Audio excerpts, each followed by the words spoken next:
He survived a brutal attack 13 years ago. This month, the nation honored a Fort Wayne native for her courageous journey. News Channel 15's Drew Blair joins us now with one woman's inspiring story.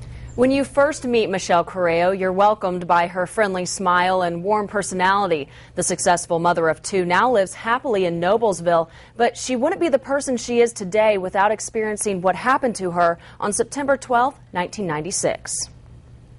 There's no word that can describe the feeling that I had at that moment. I was sick, and at that moment is when I lost my life.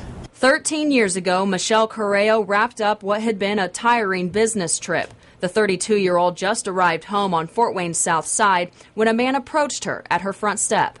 And the next thing you know, I was on the ground.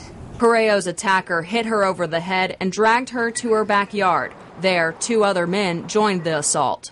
They are tying my hands behind my back and blindfolding me and gagging me. And I knew I was going to die that night. The group stuffed Corrao into the trunk of her own car and drove off. They took me to a garage and they proceeded to rip my clothes off and beat me, and all three of them took their turns raping me. Corrao would return to consciousness in her trunk to hear the voice of a lifesaver. I identified myself to her. I told him I'm going to get her out. Just hold on. Art Billingsley is my hero. Even though he likes to say that he isn't, he is. Art Billingsley is a 16-year veteran of the Fort Wayne Police Department. Discovering Corrao that night would earn him praise he never anticipated.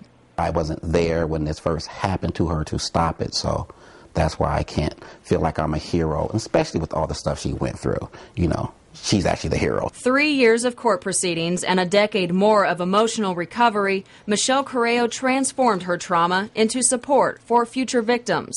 You see her and what she's doing now just shows you how strong of a woman that she really is. Corrao now dedicates her career to sharing her story to help first responders and prosecutors understand their impact on victims of sexual assault. Last week, the United States Office for Victims of Crime and the Attorney General awarded Corrao the Special Courage Award. It's unspeakable. It's unheard of. I'm speechless. It's an award Corrao says is not for her alone. It goes to everybody that supports me and all of those victims out there that don't have a voice.